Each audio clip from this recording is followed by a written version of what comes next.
Hey everyone, this is Kevin from thechesswebsite.com, and today we're going to be going over my list of the top 6 queen sacrifices of all time. And we have some good ones, some from a long time ago, some from last year, some from the World Championship, the final move in the entire tournament, and one from the what I think is the greatest chess game that has ever been played.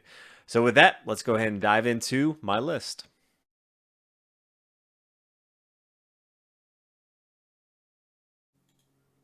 Coming in at number 6 from the 2010 World Team Championships, we have Gelfand versus Nakamura. Now, this one almost didn't make the list only because Nakamura tried over and over to sacrifice his queen, and Gelfand just said, "No, my friend, I'm not going to let you do that to me." So at the end of the day, did not actually sacrifice the queen, but for his efforts, I've put him in at number 6 just because it's such a beautiful variation to watch. Nakamura starts out with knight takes here on g2, attacking the rook, pawn takes c7, attacking the queen, getting ready for a queen sacrifice potentially. Knight takes e1, but it would be a losing proposition if the pawn takes here, because then pawn to g2, this is checkmate. The king is cornered here, nowhere to go. That would not be good. So instead, queen takes here on e1, as you can expect. Pawn g2, forcing the king to come up here g2. Rook g7, setting up a future attack here. King comes back h1, and then bishop to h3. Just an amazing move right here. Says, yeah, you can still take my queen here, because if you do, same thing's going to happen with that pawn here on g2, but now it's the bishop. Bishop to g2, this is going to be checkmate. So Gelfand says, yeah, I still can't take that queen. I want you to make Kevin's video here, but I can't. I have to play bishop here to f1. Nakamura says, I'm going to give you another chance. I'm going to play queen to d3. Go ahead and take my queen. Please go ahead and take your my queen with your bishop, because then the bishop comes here to g2. As we already said, this is checkmate. So Gelfand recognized that he cannot do this. He instead plays knight takes here on e5. Just takes a pawn. And then we see the bishops come off the board. But then two knights come off the board. Queen takes here on c3. After rook to c1, queen takes here on e5. And then after the exchange right here, queen to e6, Nakamura is up a piece going into the endgame. And so Gelfand resigns in this position. So really nice, just trying to sacrifice that queen. But that's why it did make number 6 on our list.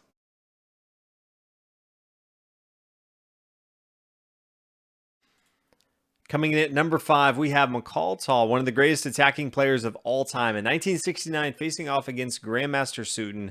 And Komodo starts out with knight to e6.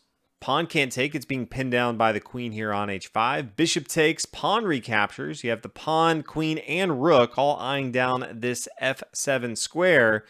Black decides, let's go ahead and get the queen to back up a little bit. Let's go ahead and play pawn to g6. Force the queen back. Set up some defense here. Things should be good. Komodo says, that's not the game we're playing, my friend.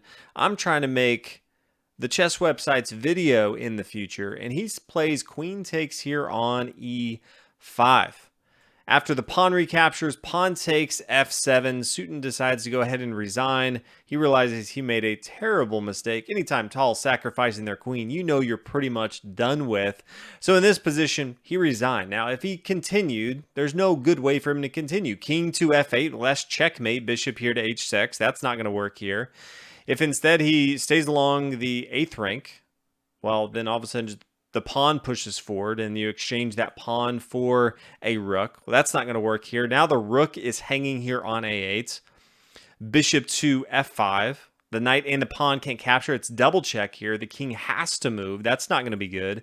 If instead it doesn't come to the 8th rank, maybe king to d7. Still bad news. Bishop here f5. Double check. King has to move. Bishop comes back e4. This is attacking the king. After the king moves, the rook is going to fall. There's no good moves. Eventually, the pawn can promote up here to f8. So Black was going to lose anyway. So Tal doing what he does best, sacrificing material, sacrificing queens to win a beautiful game.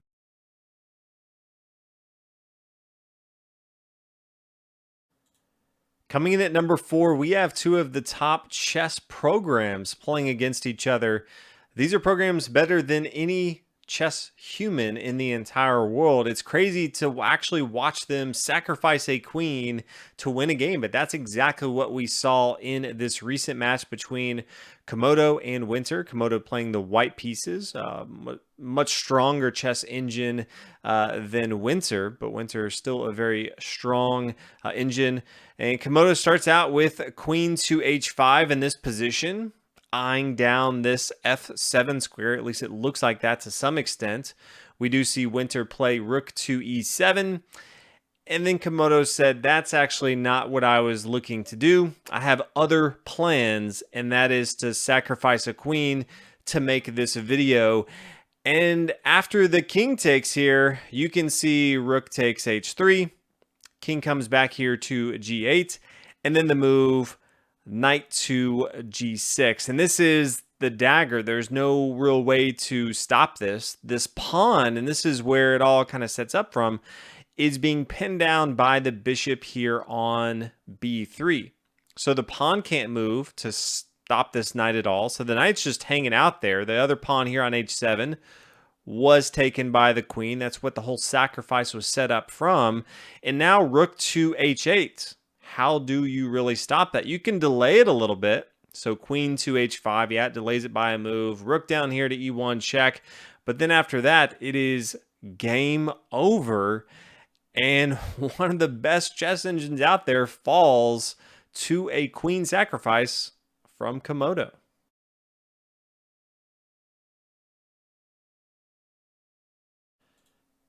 Coming in at number 3, we have a game from just 2 months ago, the 2020 Russian Championships. White's played by Dubov, and this is his immortal game. 24 years old, already have an immortal game that people have raved about.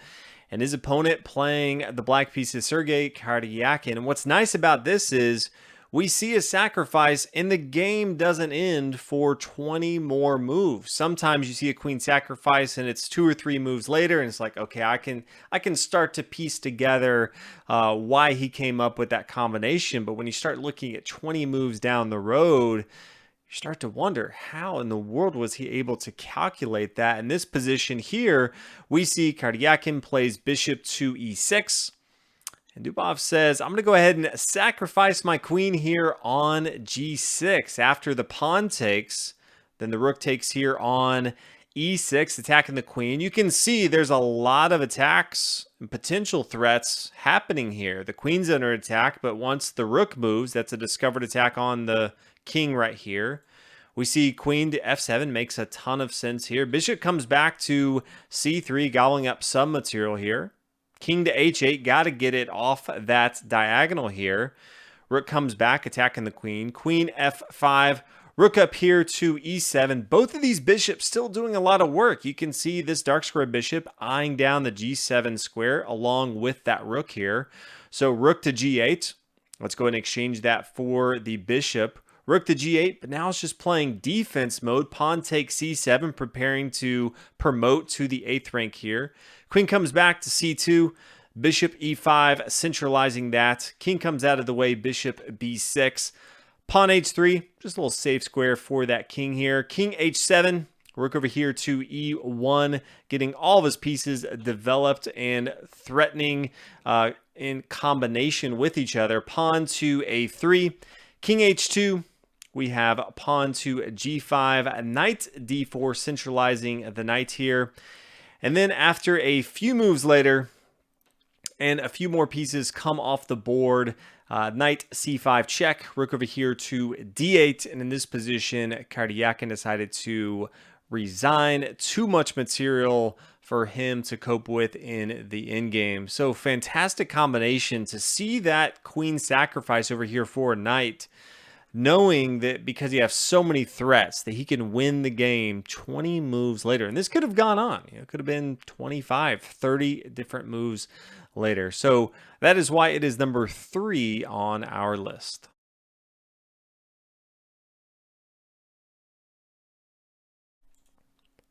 Coming in at number 2, we have Magnus Carlsen winning the 2016 World Championships with a walk-off queen sacrifice. If you're going to do that, you're obviously going to make the top 6 list of all-time queen sacrifices. Magnus Carlsen facing off against Sergei Karyakin.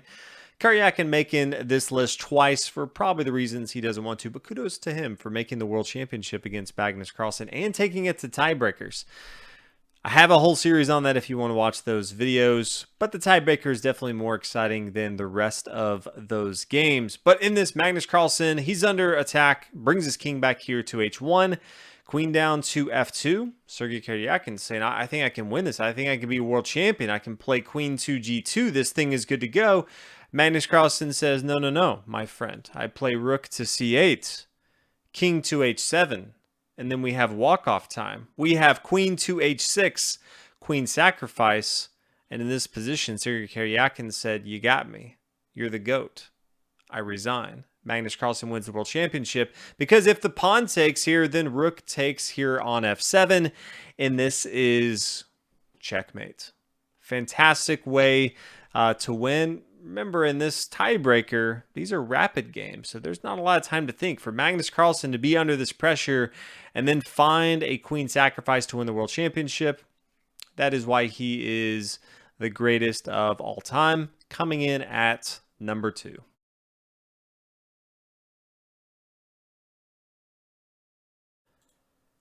Coming in at number 1, we have Donald Byrne facing off against Bobby Fischer in the game of the century. Now, it's not hyperbole, although I do think it is a very good game. That's just what people call it. The game was that good in chess. Also happens to have what I think is the greatest queen sacrifice of all time from Bobby Fischer. In this position, Fischer playing the black pieces. We see Byrne play bishop to c5, attacking this queen here on b6. Bobby Fischer says, okay, I have an in-between move. Don't have to worry about that queen right now. I can play rook to e8, check. King comes to f1, and then Bobby Fischer decides, you know what, actually, I don't need that queen here on b6 because I'm just better with all my other pieces. And he plays bishop to e6. So go ahead and take my queen if you want to. And that's what Byrne does, obviously, when someone gives you their queen. Takes that material here on b6, and then Bobby Fischer starts the attack. First taking here on c4, check. And then there is lots of tactics going on here, moving the knight around with discovered attacks, continuously putting pressure on his opponent with checks, and then moving around, taking this bishop here, attacking the queen right here. As the queen moves around, always attacking his opponent, gobbling up more material here on the board, whether that's a pawn, a rook, doesn't matter. Bobby Fischer trying to gobble all of that up here. And at the end of the day, you see Byrne doesn't have too much material. He has a queen here on d8 trying to attack, but can't really do anything by himself here. Bishop here on d5 stops the queen from really getting into the defense over here. Knight to e4, centralizing. But you can see Bobby Fischer does so well with all of his pieces. And then once the bishops are in the center of the board, he has this rook here on the second rank here, realizing, okay, I have all these squares blocked off for the king. Now I just have to put the finishing touches here with my bishops and my knights. That's exactly what he does with a checkmate here, rook to c2. So congratulations to Bobby Fischer. I know he was really trying in the game of the century to be the top spot in this video, and he succeeded. So congratulations to Bobby Fischer. Hopefully you guys enjoyed this video of my list of the top 6 queen sacrifices of all time. I'm curious in the comments below what you think is the greatest queen sacrifice of all time. If I missed one, feel free to let me know in the comments below. If there's other videos you'd like me to do, maybe it's the top rook sacrifices or greatest moves of all time, feel free to let me know those as well. But thank you guys so much for watching this video. Always appreciate you watching, and I'll see you guys next time.